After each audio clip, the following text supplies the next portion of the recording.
Hi everyone, I hope everyone's doing well, and today we're going to look at workarounds to some default settings in the camera. Now these are settings that I think will help you to be more accurate and or work faster in the field, so let's get started. Now the first one I want to talk about is dealing with moving the focus point around. So if I'm moving it around, this is fine. I can go in any direction or I can use the D-pad.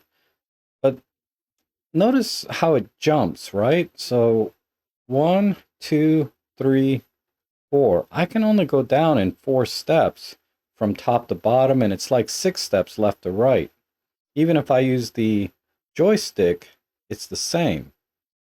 And this is not too big of a deal using the small point, but if I use the single point, I'm jumping even more. 1, 2, 3, 4. I still only have 4 steps. It's a pretty big gap. So if I'm trying to pinpoint my focus like on a bird between some branches, I'm not going to be able to do it, especially if I'm on a tripod. And just to give you a better idea, if I want to focus on my eye, and I don't want to move the camera, this is a little hard, right? It just jumps too far. So how do we get more precision in moving our autofocus point around? Well, we go into the AF menu, and we're going to go over here to page 5. AF target mode settings, click OK. And we need to create our own custom AF target mode. So I'm going to click over to the right. And you can see by default it's 3x3. So I'm going to rotate the front and rear dials to create a 1x1, so a single point.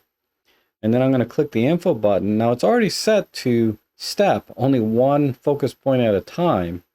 But I just wanted to show you that we were dealing with this before, right?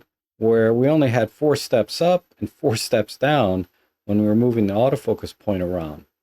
So I'm going to change this back to a 1x1 grid and click OK.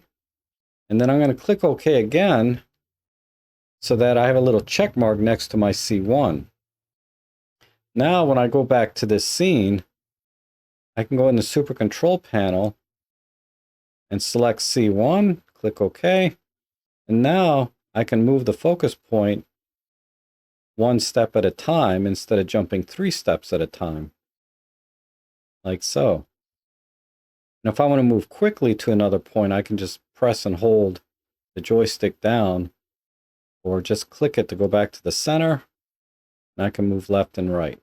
So a little bonus there, not only do you have a little more precision moving your focus point around, you now know how to program your own custom AF target modes. Now I want to show you another setting that I think will help you work a little faster in the field when you want to use face detect or not use face detect. So as I'm sure you're already familiar with, if I go in the Super Control panel and turn on face and eye detect, let's do left eye, you can see that it now will detect my left eye and focus on that.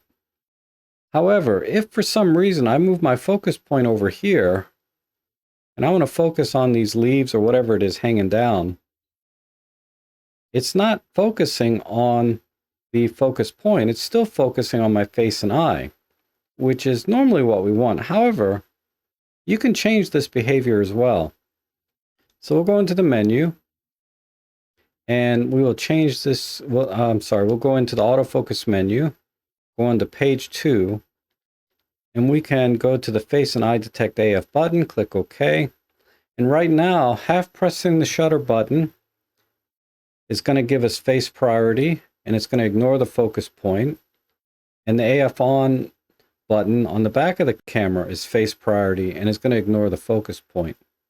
So let's go ahead and change this one to focus point priority, meaning wherever I have my focus point set, that's where it's going to focus and ignore if it's detecting a face and eye. So I'm going to click OK there.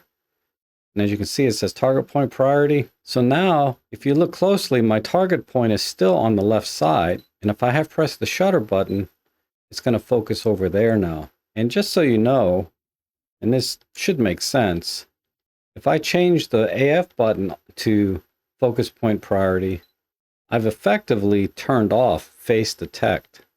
So if I want to focus on the face, I'm going to have to move back over here and do it manually. But let's go back into the menu and turn the AF on button back to face priority. So now I don't have to go back into the Super Control panel to turn face detect on and off.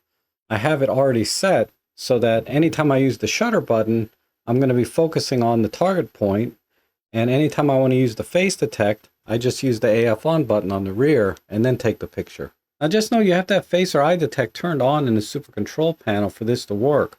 Otherwise, when you push the AF button or the shutter button, it's always going to focus on the target point because face detect's been turned off. Now I know you can program face detect to a button, so you can just toggle it on and off anytime you want. However, this may be a faster workflow for some people because now you can just hit the AF on button or the shutter button and take the picture right away versus having to toggle face detect on or off before you take the picture.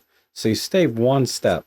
Now I want to show you a couple of other things that may save you some time in the field, and this one has to do with any time you run into an option of yes or no, you can have it default to say yes. So let me give you an example. If I push the play button here, so I'm looking at this blurry image, I don't want to keep it, and I want to delete it, I hit the trash button, and I have to click up to say yes, and then I click OK, and then it'll delete. However, I can go into the menu and go over to the operations menu, go to page 2, and change priority set to yes. Now, if I push the play button and I hit the trash button, it defaults to yes. I don't have to click up first, and I can just click OK, and it'll delete that right away. And then I can do the next one and click OK, and I can get through these pretty quickly this way. And you know, other places that this comes up is like in the play menu. If I want to reset all images, let's say reset ratings, it defaults to yes. I don't have to click up or down first. I can just click OK. Also, if you want to delete pictures very quickly, and I don't generally recommend this, but you can, in the play menu on page 2, go down here to quick erase and turn this on, and then set it to erase JPEG and RAW. And I think I've showed this before, but okay, so I'm looking at this picture here. If I hit the trash button now, it doesn't even give me a dialog to say yes or no. It just deletes it right away. Oh, and I just remembered that when you go to format your memory card, you're also prompted with that yes or no confirmation. So if you have your priority set to yes, you can just click OK and it'll format the memory card right away. So I prefer to have priority set to yes. I mean, it's up to you, but I just wanted to give you some options. So I hope you found this video helpful. If so, consider subscribing, hit the like button, and if you can, maybe buy me a coffee or two. It really helps making these videos a lot easier. So thanks for watching, and I hope to see you again soon.